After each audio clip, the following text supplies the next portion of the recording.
बढ़ते हैं आगे चैप्टर 5 की ओर। लेसन 4, टैक्स का इतिहास और कॉर्पोरेशंस की ताकत। मुझे याद है हमें स्कूल में रॉबिन हुड और उनके सुखी गिरोह की कहानी बताई गई थी।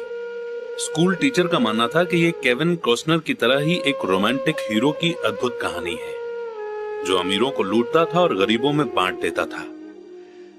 मेरे अमीर डैडी की नजर में रॉबिन हुड हीरो नहीं था, वे उसे बदमाश मानते थे।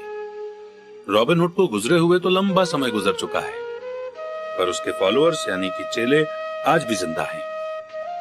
कितनी बार मैंने लोगों को यह कहते हुए सुना है कि इसके लिए अमीर लोग पैसे क्यों नहीं देते, या अमीरों को और ज्यादा टैक्स देना चाहिए और उसे गरीबों में बांट देना चाहिए।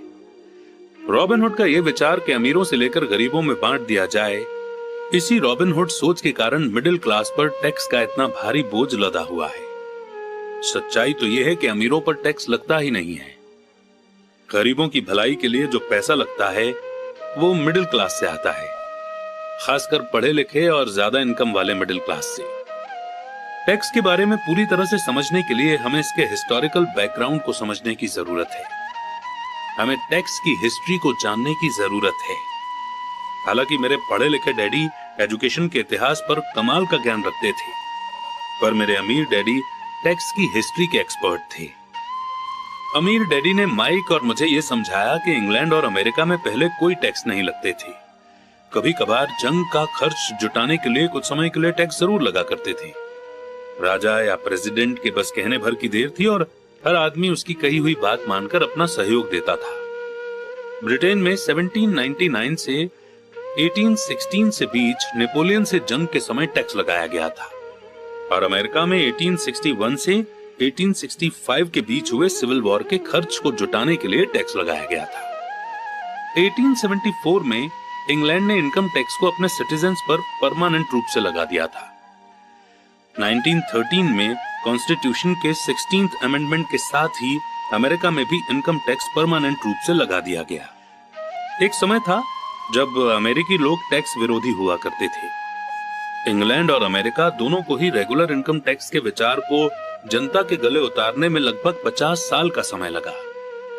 अगर इंडिया की बात करें तो 1857 में मंगल पांडे के समय में जो मिलिट्री म्यूटिनी हुई थी, उसका खर्चा पूरा करने के लिए 1860 में सर जेम्स विलियम ने टैक्स की शुरुआत की थी। इन हिस्टोरिकल डेट से हमें यह नहीं पता चल पाता है कि दोनों ही मामलों में टैक्स शुरू से सिर्फ अमीरों पर लगाए गए थे। अमीर डैडी चाहते थे कि माइक और मैं इस बात को कभी नहीं भूलें। उन्होंने समझाया कि टैक्स का आइडिया पॉपुलर बना और उसे ज्यादातर लोगों ने सिर्फ इसलिए माना क्योंकि उन्हें यह बताया गया कि टैक्स अमीरों को सजा देने और मिडिल क्लास और गरीबों में मदद देने का जरिया है। इसी कारण पब्लिक ने टैक्स लॉ के सपोर्ट में वोट दिए और ये लॉ बन गया। हालांकि इसका मकसद अमीरों को सजा देना है, पर दरअसल ये उन्हीं लोगों को सजा देता है जिन्होंने इसे सपोर्ट किया था, यानी गरीब और मिडिल क्लास। एक बार गवर्नमेंट ने पैसे का स्वाद चख लिया तो उसकी भूख बढ़ती गई। अमीर डैडी ने कहा, तुम्हारे डैडी और मैं पूरी तरह से विरोध में हैं।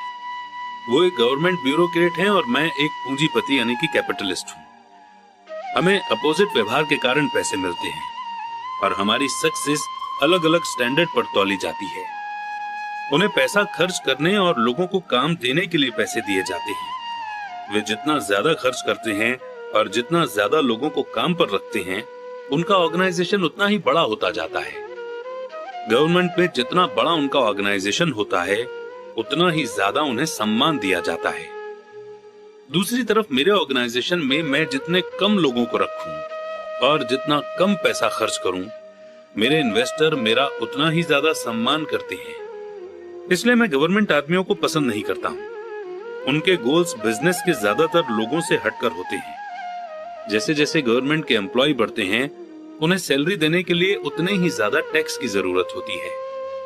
मेरे पढ़े लिखे डैडी इस बात में भरोसा करते थे कि गवर्नमेंट को लोगों की मदद करनी चाहिए। वे जॉन एफ कैनेडी से प्रेम करते थे और खासकर पीस कॉर्प्स के विचार से।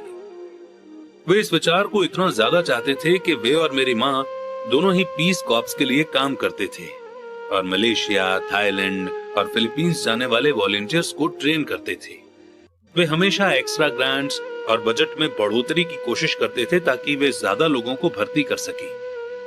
ऐसा वे एजुकेशन डिपार्टमेंट में अपनी जॉब में भी करते थे और पीस कॉर्प्स में भी। ये उनका काम था। जब मैं 10 साल का था तब से मैं अमीर डैडी से ये सुनता आया हूं कि गवर्नमेंट एम्प्लॉइज आलसी चोरों का गिरोह है, और मेरे गरीब डैडी से ये सुनता हूं कि अमीर लोग लालची और बदमाश होते हैं जिनसे गवर्नमेंट को ज्यादा टैक्स लेना चाहिए। दोनों ही विचारों के पक्ष में तर्क दिए जा सकते हैं। मेरे लिए ये बहुत मुश्किल था, क्योंकि एक तरफ तो मैं शहर के सबसे बड़े बिजनेसमैन में से एक के लिए काम करता था, और दूसरी तरफ जब मैं घर आता था तो वहां मेरे डैडी होते थे जो एक नामी गवर्नमेंट लीडर थे। यह तय करना आसान नहीं था कि कौन सही बोल रहा है और किसकी बात पर मुझे भरोसा करना चाहिए। पर जब आप टैक्स की हिस्ट्री को स्टडी करते हैं तो एक दिलचस्प पहलू सामने आता है। जैसा मैंने कहा कि टैक्स का लागू होना सिर्फ इसलिए संभव हो सका क्योंकि जनता रॉबिनहुड के इकोनॉमिक प्रिंसिपल में भरोसा करती थी, जिसमें अमीरों से लेकर बाकी सब में बांट दिया जाता है। प्रॉब्लम यह थी कि गवर्नमेंट की पैसे की भूख इतनी बढ़ गई कि जल्द ही मिडिल क्लास पर भी टैक्स लगाने की नौबत आ गई, और वहां से धीरे धीरे टैक्स का बोझ नीचे की तरफ आता गया। दूसरी तरफ अमीरों ने इसे एक मौके की तरह देखा। वे उन्हीं रूल्स से नहीं खेलते हैं जिनसे पब्लिक खेलती है। जैसा मैंने बताया है, अमीर पहले ही कॉर्पोरेशंस के बारे में जानते थे जो पानी के जहाजों के दिनों में पॉपुलर हुए थे। अमीरों ने हर समुद्री यात्रा के एसेट के रिस्क को लिमिटेड करने के लिए कॉर्पोरेशन का इस्तेमाल किया। अमीर लोग हर समुद्री यात्रा के लिए पैसे जुटाने के लिए कॉर्पोरेशन में अपना पैसा डालते थे। फिर ये कॉर्पोरेशन न्यू वर्ल्ड में खजाने की खोज के लिए सेलर्स को भर्ती करता था। अगर जहाज डूब जाता था तो सेलर्स की जान जाती थी, पर अमीर लोगों को सिर्फ इतना ही नुकसान होता था कि उनका वो पैसा डूब जाता था जो उन्होंने समुद्री यात्रा के लिए दिया था। इस कॉन्सेप्ट को हम थोड़ा और अच्छे से एक्सप्लेन कर देते हैं। देखिए, आपने इंडिया में पब्लिक लिमिटेड कंपनी का नाम सुना होगा। इसमें लिमिटेड शब्द का मतलब हम एक एग्जाम्पल से समझते हैं। मान लीजिए अगर आप एक लिमिटेड कंपनी नहीं खोलते हैं और नॉर्मली बिजनेस करते हैं, और इस केस में अगर आपसे कोई एक्सीडेंट हो जाता है, जैसे कि अनजाने में आपके एम्प्लॉयज की काम करते हुए जान चली जाती है, तो इस केस में आपकी पर्सनल प्रॉपर्टी जैसे कि आपका घर भी उन्हें कॉम्पनसेशन देने के लिए जा सकता है। लेकिन वहीं पर अगर आप एक लिमिटेड लायबिलिटी कंपनी खोलते हैं तो मैक्सिमम लॉस जो आपका हो सकता है वो आपके बिजनेस में इन्वेस्टमेंट है। यानी अगर आपने अपने बिजनेस में से 10 लाख रुपीस इन्वेस्ट किए हैं तो आपसे 10 लाख रुपीस ही मैक्सिमम लिए जा सकते हैं, यानी आपकी लायबिलिटी लिमिटेड है। अमीर लोग किस तरह का खेल खेलते हैं? कॉर्पोरेशन के कानूनी ढांचे यानी लीगल फ्रेमवर्क की नॉलेज की वजह से अमीरों को गरीब और मिडिल क्लास की तुलना में बहुत ज्यादा फायदा मिलता है। मुझे 2 डैडियों ने सिखाया है, जिनमें से एक सोशलिस्ट थे और दूसरे कैपिटलिस्ट। मुझे जल्दी ही यह महसूस हुआ कि कैपिटलिस्ट को पैसे की ज्यादा समझ होती है। मुझे ऐसा लगा कि पैसे की नासमझी के कारण सोशलिस्ट आकर खुद को ही सजा देते हैं। अमीरों से वसूलों का नारा लगाने वाली भीड़ चाहे जितना जोर लगा ले, अमीर लोग उनसे जीतने का रास्ता हमेशा ढूंढ निकालते हैं। इसी कारण टैक्स आखिरकार मिडिल क्लास पर जाने लगे। अमीरों ने इंटेलेक्चुअल्स को अपनी बुद्धि से हरा दिया, सिर्फ इस कारण क्योंकि वे पैसे की ताकत को जानते थे, और यह सब्जेक्ट स्कूलों में नहीं पढ़ाया जाता। अमीर लोगों ने इंटेलेक्चुअल्स को किस तरह हराया?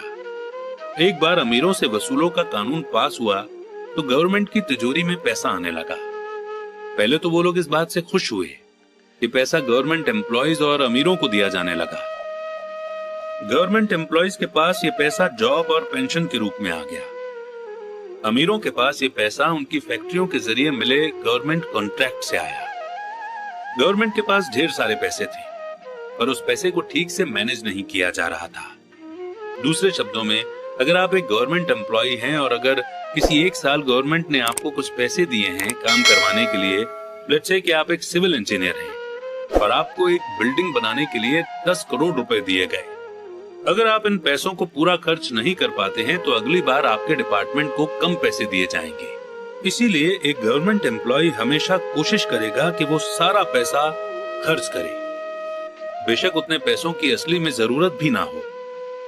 दूसरी तरफ बिजनेस में पैसे बचाने के लिए इनाम मिलता है और ऐसा करने पर आपको काबिल माना जाता है। जब बढ़ते हुए गवर्नमेंट खर्चों का ये साइकिल चलता रहा तो पैसे की मांग बढ़ी और अमीरों से टैक्स वसूलों के विचार में अब कम अमीर लोगों को भी शामिल कर लिया गया और इस तरह गवर्नमेंट इतनी नीचे आ गई कि वे गरीब और मिडिल क्लास लोग भी टैक्स के दायरे में आ गए जिन्होंने इसके लिए वोट दिए थे। सच्चे कैपिटलिस्ट यानी कि पूंजीपतियों ने बचने का तरीका खोजने के लिए अपनी पैसे की समझ का इस्तेमाल किया। वे कॉरपोरेशन की सुरक्षा में चले गए, यानी कि वो प्राइवेट लिमिटेड कंपनीज खोलने लग गए